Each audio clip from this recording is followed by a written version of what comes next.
हाय बच्चों, नमस्कार, good evening. आज का जो आपका सब्जेक्ट हो गया भारत में राष्ट्रवाद।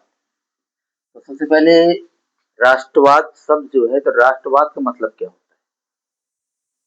ये राष्ट्रवाद का मतलब होता है कि लोगों में एकता की भावना हो, राष्ट्रीयता की भावना हो। तो राष्ट्रवाद का शाब्दिक अर्थ क्या है? राष्ट्रीय चेतना का उदय।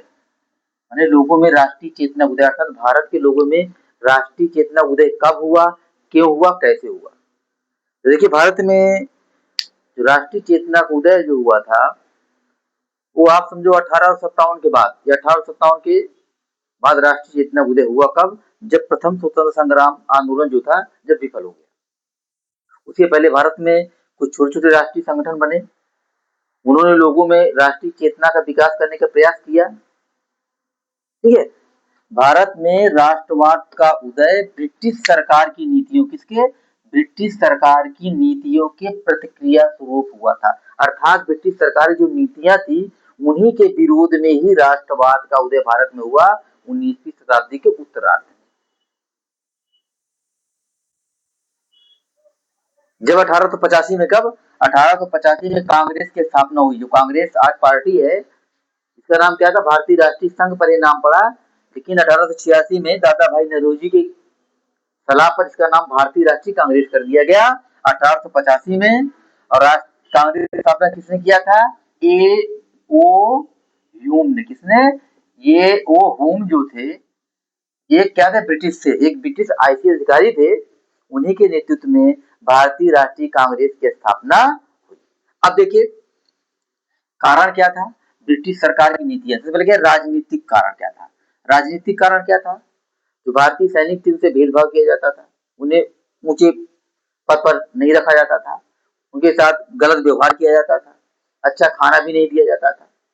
फिर सामाजिक धार्मिक सुधार आंदोलन, माने कुछ आंदोलन हुए, जैसे आर्य समाज, ब्रह्म समाज, प्रार्थना समाज। इनसे लोगों में राष्ट्रीय चेतना का विकास हुआ, अपने अतीत की जानकारी हुई, इससे लोगों में राष्ट्रीय कुछ चेतना जागृत हुई। प्लस अंग्रेजों की जो सामाजिक धार्मिक जो नीतियां थी, धर्म से संबंधित जो सुधार अंग्रेजों ने किया, उसके खिलाफ लोगों में एकजुटता आई। जो समाज से संबंधित जो उन्होंने सुधार किए, उससे भी लोगों में एकजुटता आई, लोगों ने विरोध किया, जो खासकर हमारे यहाँ के रूढ़िवादी थे। सबसे जो प्रमुख कारण था, क्या था? आर्थिक नीतियां। क्या थी? आर्थिक नीतियां। सबसे भू राजस्व की नीतियां। क्या है? भू राजस्व की नीतियां। अंग्रेजों ने भू राजस्व की तीन बंदोबस्त किया था। एक था अस्थायी बंदोबस्त, दूसरा था मालवाड़ी। पहला क्या था? अस्थायी बंदोबस्त। क्या था? अस्थायी बंदोबस्त, जिसे हम क्या कहते थे? जमींदारी प्रथा। क्या कहते थे? जमींदारी प्रथा। दूसरा क्या था? महालवाड़ी। क्या था? महालवाड़ी प्रथा। तीसरी थी रैयतवाड़ी। क्या थी? रैयतवाड़ी। इन प्रथाओं के द्वारा इतना ज्यादा उन्होंने भू राजस्व वसूल किया कि किसानों ने खेती करना ही छोड़ दिया। 50% या आधे भाग से भी ज्यादा उनको कर के रूप में अंग्रेजों को देना पड़ता था। फिर कृषि का वाणिज्यीकरण। कृषि का वाणिज्यीकरण का मतलब है कि पहले भारत में खाद्यान्न फसलों का उत्पादन होता था, लेकिन ब्रिटिश कंपनियों ने उनको वाणिज्यिक फसलें, जैसे चाय की, कहवा की, कपास की खेती, नील की खेती करने पर उनको बाध्य किया। जिससे क्या हुआ? खाद्यान्न की कमी पड़ गई और भारत में क्या पड़ गए? अकाल पड़ गए। फिर मुक्त व्यापार की नीतियां उनकी। उन्होंने क्या किया? मुक्त व्यापार, माने जब ब्रिटिश कंपनियां आती थी या वहां के लोग आते थे, तो उनका व्यापार मुक्त था, लेकिन भारतीयों से उसकी वजह चुंगी ली जाती थी, पैसे लिए जाते थे। लघु उद्योगों को नष्ट करना, माने अपने उद्योगों को प्रोत्साहन देने के लिए, अपने माल का अधिक प्रचार प्रसार करने के लिए उन्होंने क्या किया? लघु उद्योगों को दिए, जिन्होंने क्या कर दिया? नष्ट कर दिया, समाप्त कर दिया। सबसे बड़ा कारण क्या था?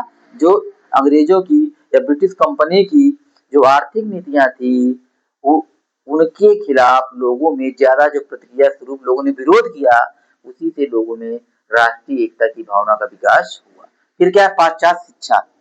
जब लोगों ने क्या किया? अंग्रेजी शिक्षा के द्वारा पाश्चात्य शिक्षा प्राप्त किया।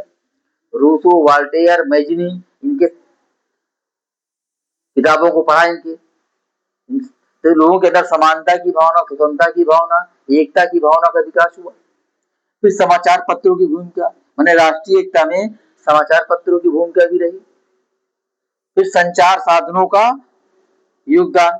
जैसे रेल का जब विकास हुआ तो रेल से क्या हुआ, रेल का विकास अंग्रेजों ने अपने लिए किया, माने कच्चा माल उनका कम से कम बंदरगाह पे आ जाए और अंग्रेजों का बना हुआ माल बंदरगाह से पूरे देश में चला जाए, उनकी सेना पहुंच जाए जहां उनको सुविधा हो। उन्होंने रेल का विकास किया नहीं, लेकिन रेलवे ने सबसे अधिक लोगों में राष्ट्रीय भावना जगाने का प्रयास किया।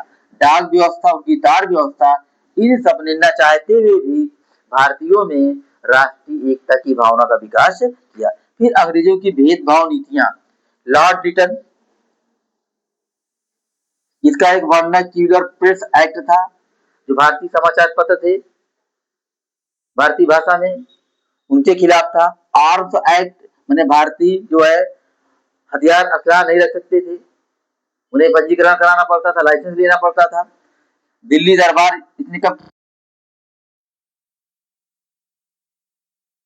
किया? फिर इल्बर्ट बिल विवाद, कहने मतलब कि भारतीय न्यायाधीश अंग्रेजों का न्याय नहीं कर सकते हैं।